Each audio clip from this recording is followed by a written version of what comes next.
Hello, everybody. I'm Muqtedar Khan. I'm the host of Khanversations. Welcome to the next episode of Khanversations. We're going to talk about Deoband, the institution, the madrasa, and Deoband, the ideology. I have with me an extraordinary individual. His name is Kamran Bokhari. Kamran Bokhari, welcome to Khanversations. Thank you, Muqtedar. Thank you for having me.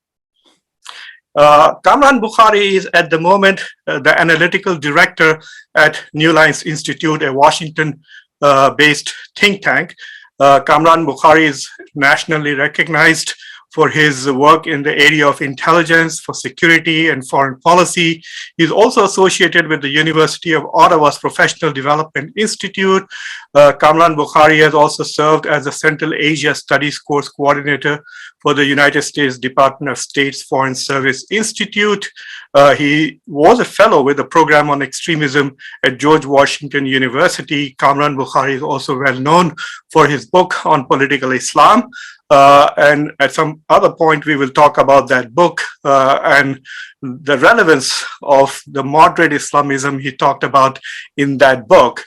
But today, we are going to talk about essentially the mothership which unleashed the Taliban. So, but before that, I want to wish you a happy new year. And Kamran, the year 2022 seems to be an extraordinary year for you already. This, 10 days, 14 days, and you have an essay in the Foreign Affairs, in Foreign Policy, in Indian Express. Good job. Keep going. So let's start off. Tell us, what is the connection between Deoband and the Taliban? So thank you, Muqtedar. I will sort of mention the paper that I wrote, the essay for New Lines magazine. It's a rather long one. It's a little over 7,000 words.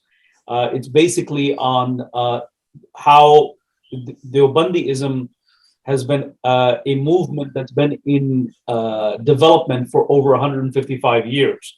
And I trace the history, its evolution, and it's rather, if you will, surprising twists and turns as it evolved over the last century and a half. So to answer your question, Deobandism is the core sort of school of thought, is the core, if you will, madrasa curriculum, sect, if you will, that gave rise to the Taliban. Now, the Taliban are one manifestation of Deobandism, and Deobandism has produced a diverse array of actors that have been apolitical, as in the Tablighi Jamaat, which is a missionary movement based out of South Asia and has over 1 million followers around the world, even in the West. To all the way from that apolitical movement to the Taliban, which is sort of this jihadist entity that has now been able to capture power back in August, regained power because they had an emirate in the 1990s as well. So between the Taliban and the Tablighi Jamaat, the apolitical missionary movement, religious missionary movement, there are a host of actors. So it is an ideology, it is a school of thought. It started off with a seminary, a madrasa in India, in the town of Deoband, near Delhi in the late 1860s. And since then, it has had far more political and geopolitical impact than religious impact. So and that is what makes Deobandism interesting, is that it's just not a religious movement. In fact, I would argue that if Deobandism had not dabbled in politics, had remained purely a religious movement, we would not be talking about it today. Kamran, for those of us who grew up in South Asia, India and Pakistan, we are reasonably familiar with the Deobandi movement and its religious influence. But in your article in New Lines, there was a remarkable and eye-opening narrative. The point you're really making is that far from being a religious revivalist movement from the very beginning.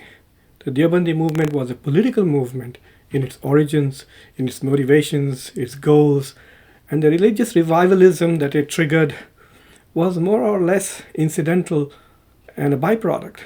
In fact, the founders of Deobandi Madrasa had first attempted to establish a mini emirate, the forerunner of today's Taliban. It was only after the failure of the emirate that they established the madrasa, the Darul Uloom Deoband. So is it fair to say that, in a sense, the Deobandi movement is a political and ideological movement using religion as a vehicle for essentially restoration of Muslim power in South Asia? Absolutely. And in fact, it goes way back before that. In fact, Deobandism, and here, before I get into Deobandism, I want to point out something that Islamism, or the mixing of Islam and politics in the modern era, it is something that in large parts of the Muslim world, particularly the Arab Middle East, was led by ideologues who are not from the clerical class, who are not theologians or jurists or religious scholars.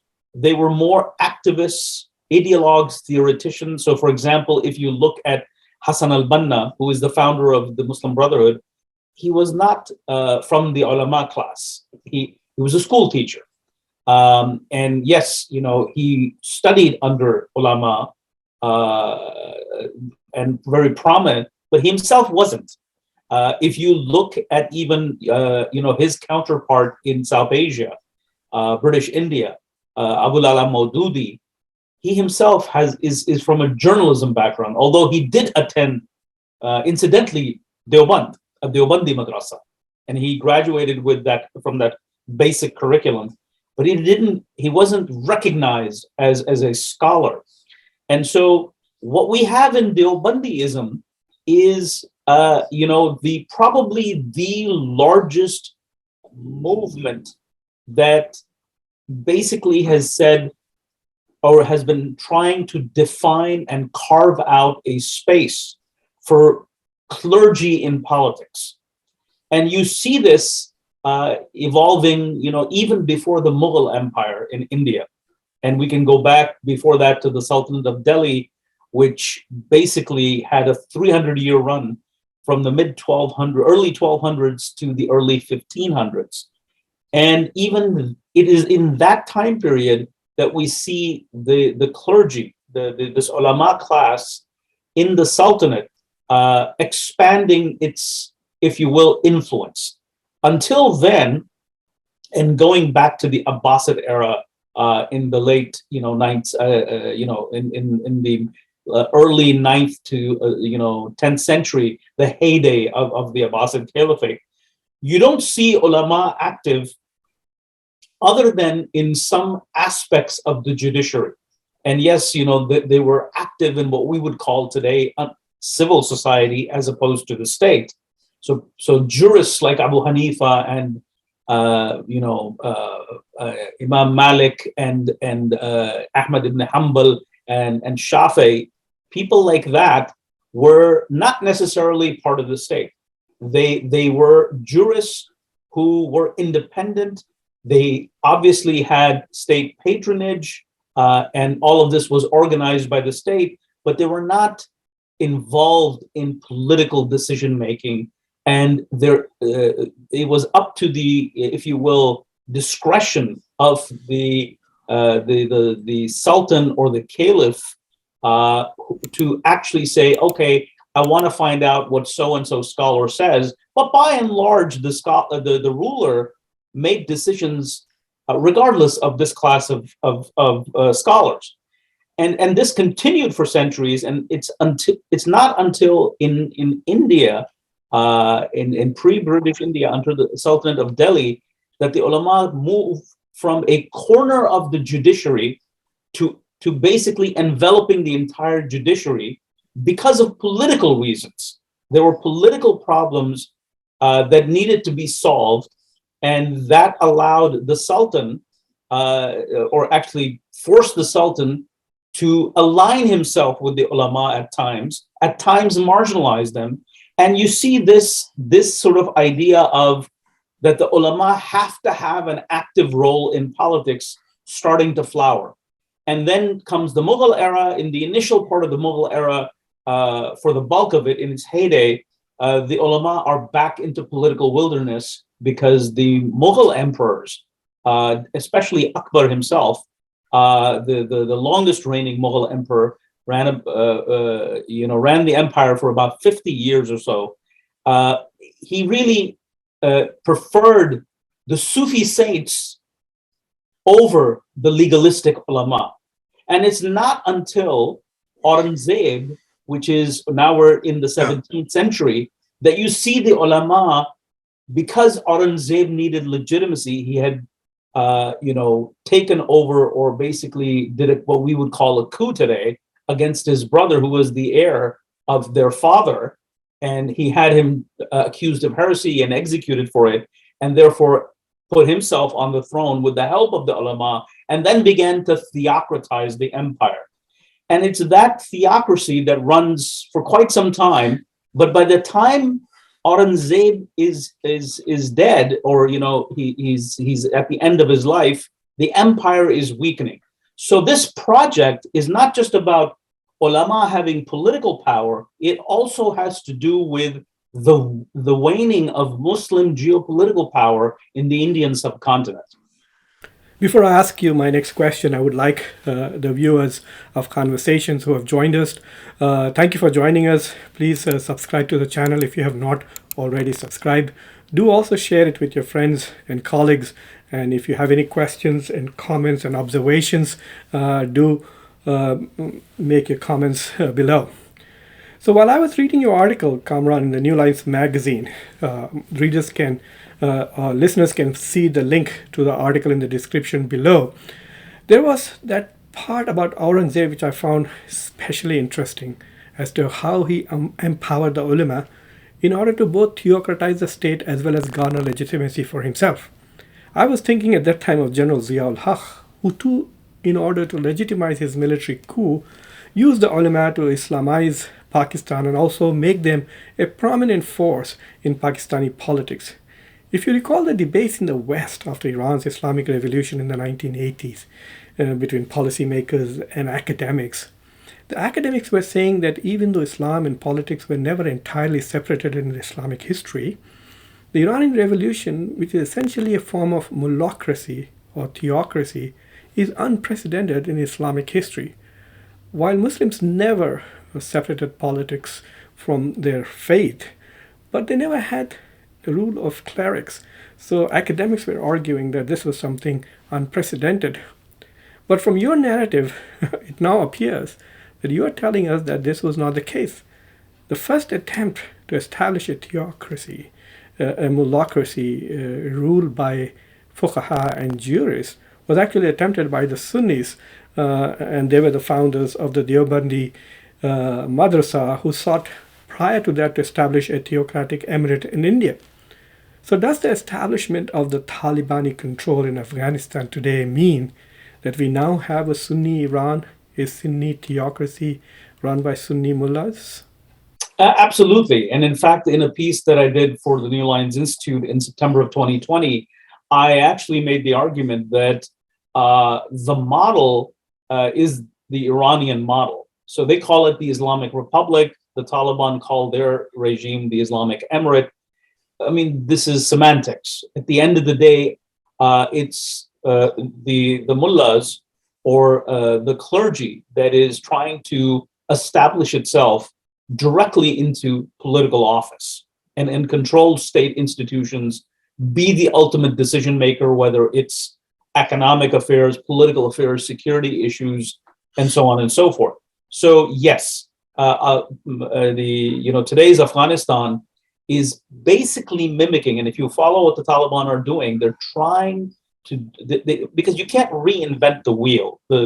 It so happened that the Ayatollahs led by Khomeini in the 80s established the model, and so there's no point in reinventing the wheel. You just borrow and mimic and sort of reformulate it for your own circumstances. I will also say that, and there is a connection between Deobandism and what happened in the Arabian Peninsula with the movement of Muhammad bin Abdul Wahhab, the founder of Wahhabism and Salafism. That was a theocracy as well. That was, but it was a blend between if you will, a non-religious ruler who happened to be from, Al Saud, the House of Saud, and it was an alliance with the religious class led by Muhammad bin Abdul Wahhab that has endured. And now we see the current crown prince, some 250 years later, really trying to undo that compact and rejigger the legitimacy of the Saudi state along different lines, whether it's appealing to youth, whether it's appealing to women, whether it's, whatever that constituency is that sees Mohammed bin Salman as the future of the kingdom. But by and large, that experiment is also about, it's unprecedented. It has no basis in Islamic history, or I would even argue Islamic theology, that says that only the ulama, only the mullahs can really establish Islamic governance. For those of us who study Islam's role in politics and international affairs, we are going through such a fascinating historical moment when Saudi Arabia is de-Islamizing, and we see various initiatives to liberalize Saudi Arabia taking place. But a very similar brand of Islam is taking hold of Afghanistan. It is as if theocracy has moved a few hundred miles eastwards. But I want to go back to 1866, when Deoband emerged. I saw movements like the Deobandi movement essentially as a response to modernity. And so the failure of Muslim empires, Muslim kingdoms and principalities to free themselves of the British in 1857, and essentially collapse of the Muslim order in India, essentially led to various responses to modernity by Muslims, because modernity came to India through colonialism and through British imperialism. And Muslim encounter, therefore, with modernity was necessarily hostile. But nevertheless, we saw many types of Muslim responses, such as the secular response of Ataturk and Arab socialism and nationalism, the Baath Party in other parts of the Muslim world. And in India, we saw the Islamic modernism of Sir Syed Ahmad Khan. Sir Syed Ahmad Khan established the Aligarh Muslim University.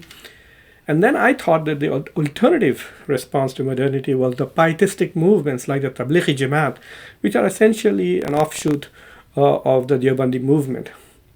I thought that the Deobandi movement was lamenting the loss of piety by Muslims and therefore the return to Islam in order to gain power and glory. But you are now telling us that what the Deobandi movement lamented was essentially loss of power of ulama and the control of politics by Muslim scholars, theologians, and the fuqaha. Absolutely, and that is the key point here to be noted. There is a need to understand that those who founded Deoband, Muhammad Qasim Nanotawi and Ahmad Rashid Gangohi, these individuals didn't emerge out of a vacuum, so to speak. On the contrary, they are, they are the descendants of a long multi-generational movement that goes back to the dying years of Aurangzeb's rule under the Mughal Empire, and their forerunner, if you will, the person who sort of sparked this movement that eventually took the shape of Deobandism is a man by the name of Shah Abdul Rahim. And Shah Abdul Rahim is a man who really played a key role in helping Aurangzeb theocratize the Mughal Empire. He is one of the key people who was involved in the writing of something called the Fatawa Alamgiri, which was this huge corpus of Sharia that was developed as the law under the Mughal Empire. And once Aurangzeb dies, the empire has really run out of steam. And what we're seeing here is that the glory, the 50-year sort of domination of the Mughal Empire by the theocrats, by the clergy, is now in danger, because 50 years is what, 2 generations, a little over 2 generations. So this became the normal for this class of people, that they are part of the ruling establishment. They had a privileged position in the empire that is now being threatened.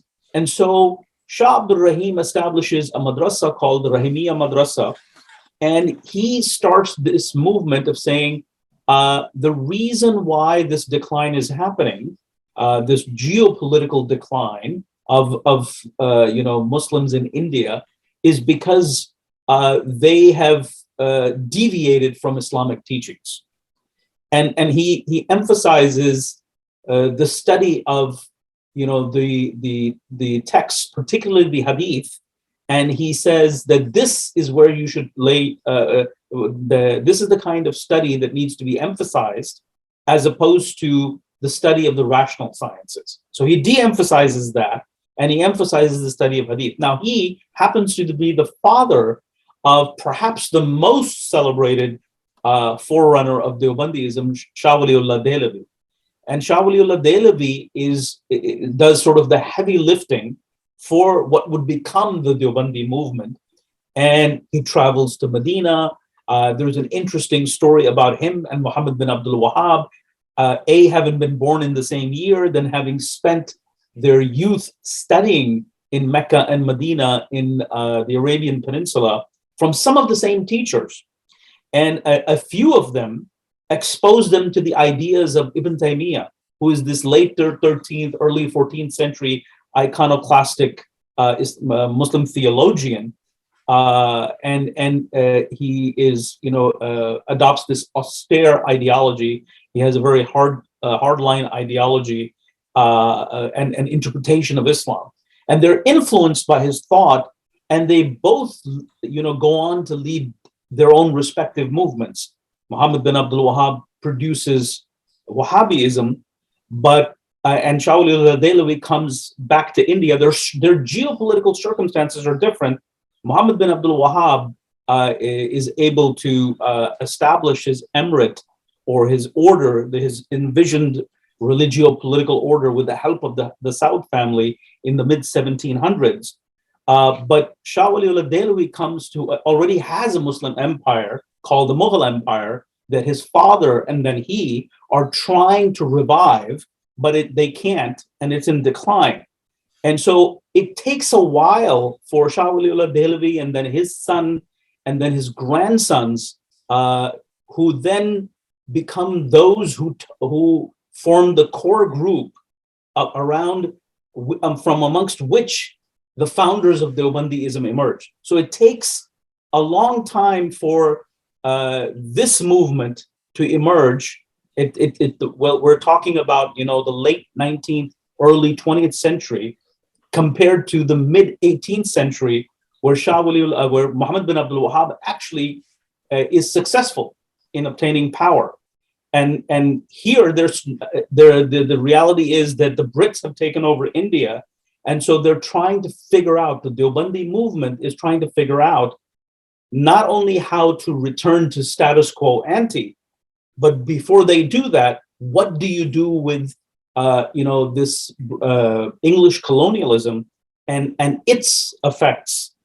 So, one thing that I noticed, Kamran, which was to me quite surprising, was that, under the Mughal era, there aren't any major universities or institutions that have been established in India. Like I can't point to a major university. At least the Nizam of Hyderabad established the Osmania University, and I can say, take a look at it. But under the British, after they took over in 1857, we see so many Muslim institutions emerging, such as the Aligarh Muslim University, which is a modernist response to the loss of power, the Deobandi institution, and then something in between the two, which would be the Nadwa in Lucknow. So we see a lot of this coming. So in a way, would you agree that perhaps under the British there was more religious freedom for these kind of activities to happen than, say, under even a declining Mughal empire? Of course, I think that what the British, because they were an alien force in India, they needed to maintain some distance, or at least give the locals some semblance of autonomy and not interfere in the lives of the locals. And especially, I would say, the Muslims, because the Brits had really brought Muslim rule to an end in India. And so it is no surprise that this is happening. And as you mentioned, it's also a response not just to defeat, but the idea that, how do we move forward? What is it that's lacking? So Sir Sayyid Ahmad Khan and his Aligarh University project is, the response is based on the idea that Muslims of India have lagged behind in education.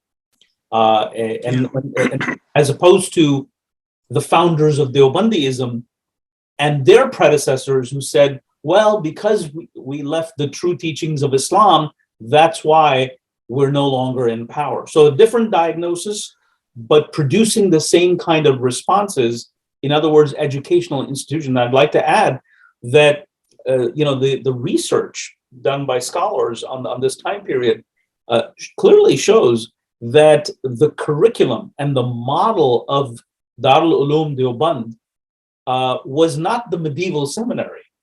So yes, the ideas and the curriculum may have been the same, but it was modeled after how the British established universities. So it was essentially a modernization project in a way. So a modernization project which is against modernity. A modernization project which is against modernity, you put it well. And we see this once we head to the 20th century, in the early years of the 20th century, and the second generation of the Deobandi movement takes over under Mahmud Hassan, and we see all of a sudden this what was purely a seminary becoming very overtly a political project, where now the Deobandis are now active participants, are actively participating in what we would call anti-colonial politics, anti-British colonial activities, activism that is of a secular nationalist bent. It has nothing to do with religion. So it's very sort of paradoxical in one way, but I would argue that there are like two parallel movements from the same shop, if you will. One part of the movement is producing graduates who are theologians and jurists, and while a lot of those graduates, the same graduates and students from that curriculum, are also engaged in a secular project, and they're calling for unity with the Hindu majority in order to oust the British and regain freedom for India. And we see this, and it's strange. This is happening, but at the same time, there's a bit of what we would call sort of a once again return to the idea of jihad, where there is a transnational effort by the founder, the second generation leader Mahmud Hassan, to foment an insurrection in the northwestern parts of India, bordering Afghanistan, against the British during World War I. And so was that the first time that Deoband tried to establish an Islamic emirate in Afghanistan? Probably. But you see, the thing is that they couldn't do it because Afghanistan's ruler, in the beginning, he showed some interest, Amir Habibullah Khan, but then he realized that this is going to endanger his own political interests as the ruler of Afghanistan. So he decided not to go with it. But he wasn't the only one involved in it.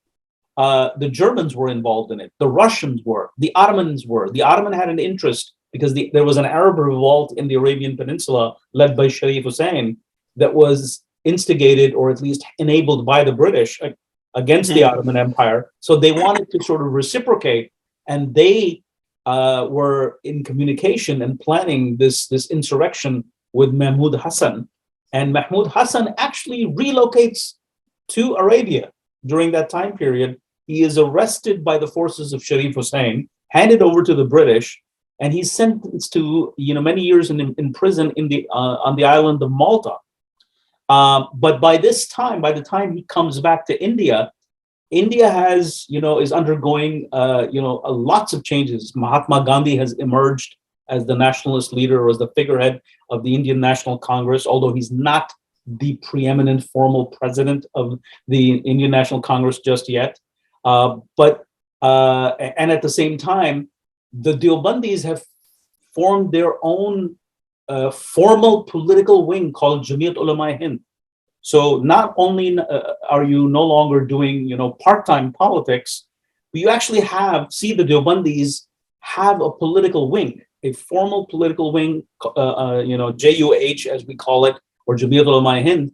And by the time Mahmud Hassan comes back from jail, this movement has gained ground to the point where it has an alliance with the Indian National Congress, to the point that Mahatma Gandhi himself comes to Bombay to receive Mahmud Hassan when he arrives on his ship after spending years in a British jail.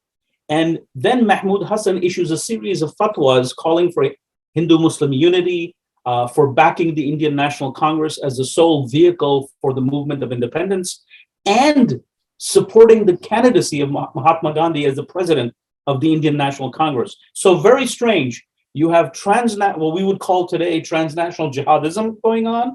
At the same time, secular national politics going on. The religious curriculum is teaching young people that Islam has been contaminated by centuries of contact with Hinduism, but then at the political level there is Hindu-Muslim unity. So it is a very complicated and complex phenomenon. One can argue whether it is complicated phenomena or just a pragmatic movement that is not beholden to any transcendental values that remain uncorrupted by political engagement. From your narrative, it appears that the Jamiatul Ulama Hind, the JUH, the political wing of the Deobandis, played an important role in bolstering the role of Gandhi within the Indian National Congress. In fact, probably Gandhi would not have been as big a leader as he became in those early days without the support of JUH and the Deobandi movement. But on the flip side, can it be argued that Indian nationalist leaders used Jamiatul Ulama Hind to mainstream Indian Muslims into the freedom struggle? JUH became the vehicle that brought Muslims within the INC movement, the Indian National Congress movement, to gain independence for India. Is it possible that JUH became instrumental for Indian National Congress? Absolutely. I mean, look, the JUH was leveraging, its alliance with the Indian National Congress for its objectives. And obviously the reverse is also true.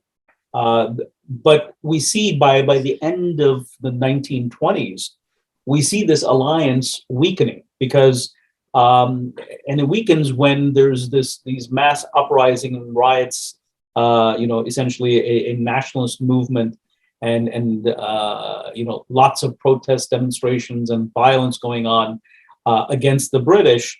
And then finally the British say, okay, we're ready for you guys to engage in self-governance or self-rule. And we'd like to hear what your proposal is for people who are natives to India becoming part of the government and the state. That doesn't mean that the end of the British rule, but allowing natives to become part of governance and administration. And in that, we see the Indian National Congress produce a report called the Nehru Report. And the Nehru Report is very instrumental in sort of really undermining that alliance that existed between JUH and the Indian National Congress, because to the, if you will, disappointment of JUH, the Nehru report did not contain the allowances that JUH was asking for the Muslim population for having, control over autonomy in their religious and social lives. They weren't so much interested in political autonomy. They were more interested in social and religious autonomy for the Muslim minority of British India. And that's where you see a fracture emerging from within JUH, which incidentally is leveraged by the founder, who would become the founder of Pakistan, Muhammad Ali Jinnah, and his All India Muslim League. Yeah, I was coming to that question. To me, I mean, the Pakistan movement and the whole idea of creating a separate homeland for Muslims, I mean, not only divided Muslims of India at that time, but they also seem to have divided Deoband and the Deobandi movement, isn't it? Absolutely. And, by 1945, you have men like Ashraf Ali Thanvi and his protege, Shabbir Ahmad Usmani, really dissenting from the third generation leader, Hussain Ahmad Madani, who had taken over after Mahmud Hassan's death. And Hussain Ahmad Madani is the author of Composite Nationalism, a document that basically calls for, it reinforces the call for Hindu-Muslim unity that the Deobandis had been, calling for decades.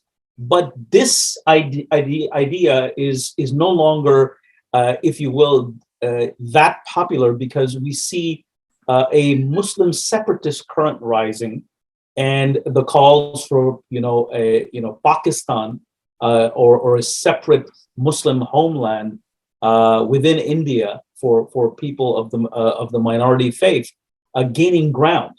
And at that point, these dissenters from within the Deobandi movement realize, and they calculate that, look, the best case scenario is, because they've already seen that they saw from their point of view, what the Indian National Congress did with the Nehru report was a betrayal of sorts. And so they said, if we stay, the British are going to leave at some point. And if we stay within a united India, that's not really going to, serve the interest. They didn't interpret the ideals of Deobandism through that perspective. They've started to buy into Muslim separatism, and they said, yes, this is a secular Muslim state that Jinnah and his allies are trying to create, but we will have a far better position in this polity, and we have a far better chance of having a major political role in by Islamizing, because the All India Muslim League is saying we need a state for Muslims, but they don't have any understanding of Islam. We, the Jamiat Ulama Hind people, do. And therefore, you see the founding in 1945 of something called Jamiat Ulama Islam, which still exists in Pakistan as a key political party, perhaps the largest Islamist movement in the country, if we go by votes, bigger than Jamaat Islami of Abul Ala Maududi. But it's in 1945 that JUI splits from JUH, and JUH still exists in India, but JUI joins the Pakistan movement, gives it strength. Jinnah needed the legitimacy from the more conservative Muslims. Him being a secular individual, he lacked that kind of support, and JUI provides that. And by the time Pakistan is created, JUI is well positioned to try to Islamize the constitution-making process of this new country called Pakistan. Kamran, I notice that in your article, your narrative keeps going west and away from Darul Uloom Deoband. After 1947 and the creation of Pakistan, in your article you focus more on Jamiatul Ulama Islami and do not talk much about Jamiatul Ulama Hind, because the action seems to have moved to Pakistan. And then you move further west with the emergence of the Taliban. It is interesting to see that the Deobandi movement loses its political salience in India and becomes a key player in a Muslim country. The movement wants to Islamize a Muslim country where too they have failed to a great extent. So can you just share with us your understanding of this westward movement of the Deobandi movement? Absolutely, and the reason why you rightly noted that I'm sort of geospatially moving westwards in my narrative. I don't no longer talk about India after Pakistan is created, and I don't talk about the mothership of the Deobandis, JUH and the Darul Uloom, and I focus on JUI. It's because for me, as we said in the beginning, this isn't a religious movement. This is a geopolitical movement and that's why it's fascinating. It's otherwise it's not an interesting phenomenon. There's so many other religious movements that one can study as well. For example, the Barelvi sect, which are the religiously from a sectarian point of view, the arch rivals of the Deobandis, but at a sectarian level, not necessarily at a political level. So what happens is that the center of gravity of the political center of gravity of Deobandism moves to Pakistan. And then, after 4 decades, by the time the Soviets invade Afghanistan or intervene in the 1980s, you see the Deobandi phenomenon once again displacing further westwards into Afghanistan. That becomes the center of gravity. But before that happens, I do want to point out that JUI, tried to Islamize the Pakistani state. And I would say from the founding since 1947 up until the arrival of, I would say, Ayub Khan in 1958, Pakistan's first military ruler who mounted a coup and then ruled for about 10, 11 years. Until that time period, the Deobandis have a lot of influence. If you look at the way that they engaged, the whole constitution-making process, the Deobandis were heavily involved. There's something called the Objectives Resolution. That's sort of the preamble of the Pakistani constitution. Every kid that goes to school in Pakistan, studies at the elementary and high school level something called the Objectives Resolution, which is sort of the document that says that this state was founded on Islam, and the constitution will be derived in that manner. That's something that is the handiwork of the Deobandis. Shabir Ahmad Usmani, the main leader of Jamiat Ulama Islam, he was a member of the Constituent Assembly, and I said, it's something he was able to achieve because he supported Jinnah during the days of the British and his Pakistan project, and therefore he lands this sort of key position. And he is the Objectives Resolution has his heavy signature on it. And then if you look at how the Deobandis interacted with the Muslim League, the founding party of Pakistan, which becomes the ruling party of Pakistan for the initial years, you see the back and forth and the debates in the assembly and the constitution making and the negotiations and even the setbacks to those negotiations. You see the Deobandis really having a huge influence. It's Ayub Khan who ends that influence, because he then basically pushes back and says this country was not founded to be a theocracy, which is what the Deobandis were trying to make it. And he looks at Islamic modernism, if you will, a secular state in which people like Fazlur Rahman Malik, who is a former professor from the University of Chicago, we've all read his books. He is appointed by Ayub Khan as the head of something called the Islamic Research Institute as an alternative to the discourse of the mullahs led by the Deobandis. And so throughout Ayub Khan's time, the Deobandi political fortunes, are not, they're pretty bad. It's not until the waning years of the Ayub Khan era that under Mufti Mahmood, the JUI actually becomes a formal political party and once again starts this process of trying to Islamize, but now directly through, at the ballot, through electoral politics, not just constitution making. And this continues through the Bhutto era. It's not until the Zia era, when General Zia comes and mounts the coup in 1977, that we actually see him completely appropriating and hijacking the Deobandi cause for his purposes. And that's when we see Deobandism begin to move towards what we would call militarization and radicalism, and the violence that we have seen since the 80s and all the way through the current era. Kamran, it is fascinating how pervasive the Deobandi ideology has been to South Asian politics. It has played a major role in India's independence movement and has played such a formative role in post-colonial India, post-colonial Pakistan, and now post-American Afghanistan. It has failed to achieve its goals in India and Pakistan, but will it succeed in Afghanistan? The Taliban are not as institutionalized or organized as Darul Uloom Deoband or the JUI. They are still a ragtag bunch of fighters.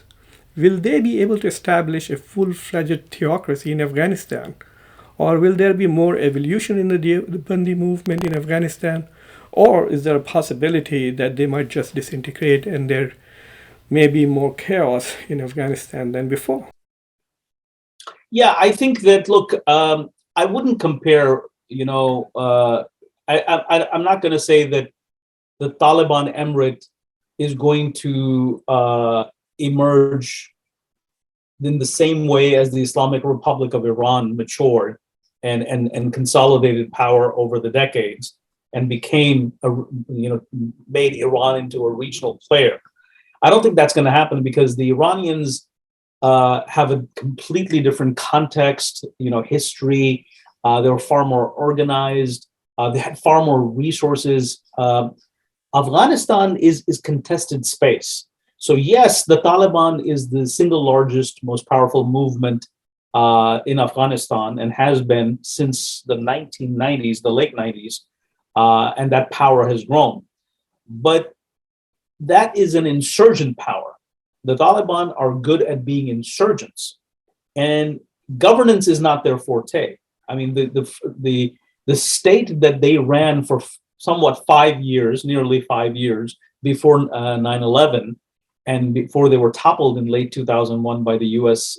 Invasion, that was a akin to like a warlord state, or it was very much like you have those groups in Somalia, controlling territory, a very rudimentary state, no institutions, no resources, and we have to bear in mind that a lot of what the Taliban have been able to accomplish has been because of Pakistani support, and now I don't think that Pakistan can afford to support the Taliban that way because there's been blowback.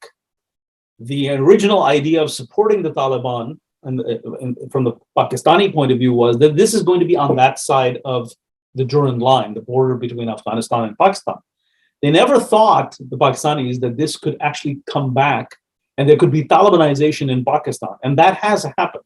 And that is threatening Pakistan. So Pakistan cannot maintain its Islamic Republic next door to the chaos that is Islamic Emirate. And therefore, something's got to give.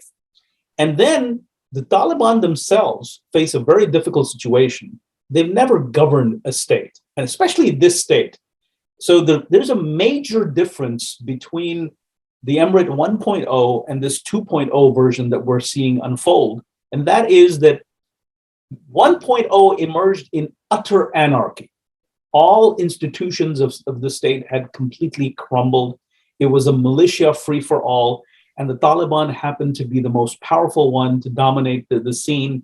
And they had help from Pakistan, and at the time recognized by the Saudis and the Emiratis as well.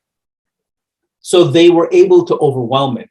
But it wasn't really governing, and people were sick and tired of 15, 20 years of warfare, and they were just looking for security. And they basically put their support and their faith in the Taliban. And then they later on regretted it because the Taliban became a very, an autocratic regime, a draconian regime. And so, but now this regime comes after 20 years of the flowering of, electoral politics, civil society, exposure to westernization. And this is a different generation. This is a generation that's post social media. So the Afghans that they're trying to rule right now are not going to take it lying down. And this is a challenge for the Taliban. They need resources to govern. And then, of course, they need tradecraft and they need to compromise. But the problem with this movement is the more they try to be pragmatic, the more they lose their core. And so they're caught in a very, very difficult situation. I have a piece in the Wall Street Journal from August in which I argued that the more the Taliban seek to be pragmatic, the greater the risk they face that a lot of their people may move over to ISIS or some other radical group in the country because they're not used to governance. They're used to radical, insurgent, violent behavior. They're militiamen, they're insurgents. You can't ask insurgents to overnight become security forces, much less, govern a country. Kamran, it has been a pleasure talking to you. Thank you very much for sharing your ideas with us, taking your time off to appear on Khanversations. It was very, very enlightening. I wish you all the best. It is wonderful to see how well the New Lines Institute is doing. And I hope you produce more cutting-edge knowledge and cutting-edge analysis of the politics of the Muslim world and also politics and geopolitics in general. I want to thank all the listeners for watching.